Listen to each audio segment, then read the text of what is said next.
Yeah, last Thursday we played Montana State Billings. We had a huge crowd. It was amazing to see that many people in the stands, and we hope that we can keep building on that.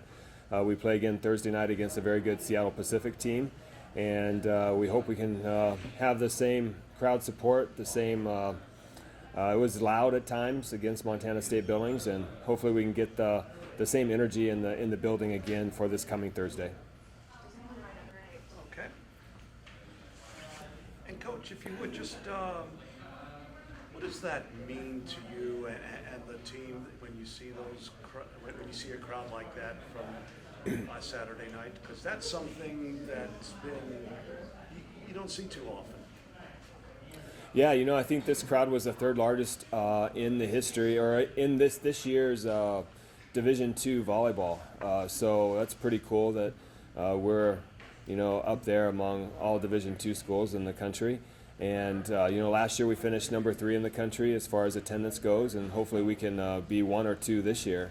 And for the girls, it's great for them. They love to play in front of a big crowd, and it's a lot of fun for the opponent too.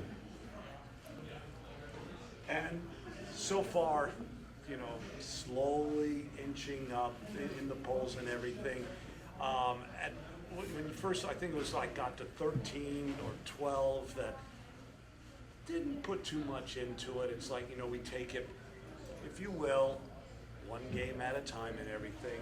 But now, undefeated, do you start to feel that pressure a little bit? I hope not. We are undefeated, but we're focused on a GNAC championship, and we know that every match is very important.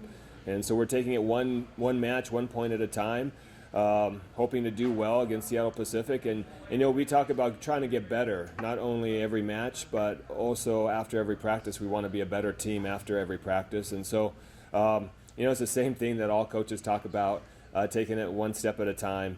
And, not worrying about the polls, not worrying about what's going on, with our record or anything like that. Just trying to focus on the next opponent. And we do have a very good defensive team. Seattle Pacific is maybe one of the better defensive teams that will play this year.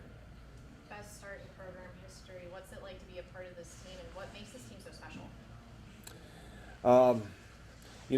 We started out on the Europe trip, and so I think because of that, we have maybe a little better cohesiveness, just because we've been together for maybe a month longer than we would have been if we hadn't gone to Europe. And we have some great offense. Offensively, we're doing some really nice things.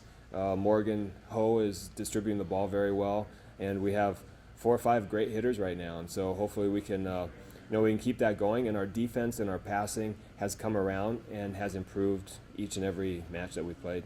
So is it safe to say that you can use this start as an excuse to always go to Europe? If the NCAA would allow that would be a great idea, or if our funds would allow that. But it's once in a 4-year thing with the NCAA, and so 4 years down the road, hopefully we can do it again. Okay, so Morgan, if you would just talk about what this season means so far to you and the rest of the team. In terms of the fast start, undefeated, you got the ranking.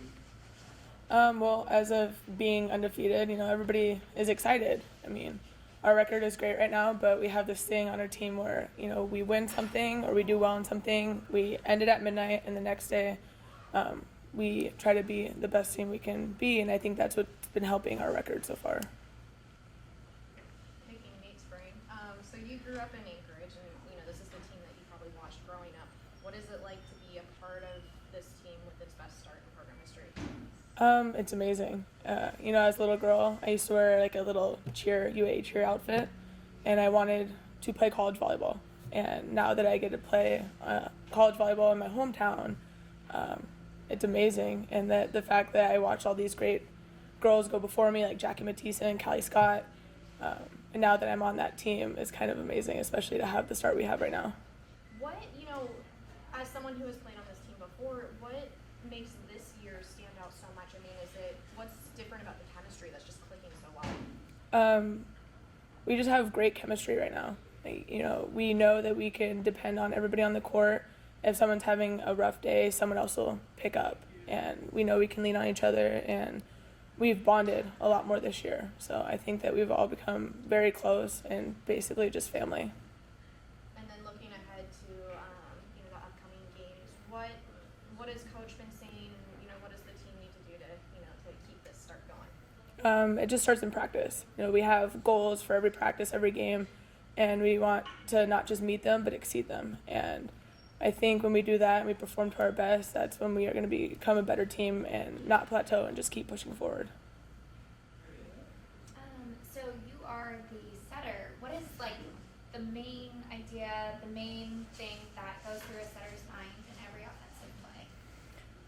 Well, there's a lot to it. It's not just so simple, but I think as soon as I step on the court, I get my hitter situated. I look across the net to see who they're going to be hitting against. If there's a shorter block, I'll probably use the hitter who's going against the shorter block, and I just make sure everybody's talking, where shots are, where the tips are, and then if my set's not there, I want them to talk back to me and say, I need a little bit more outside or inside or vice versa.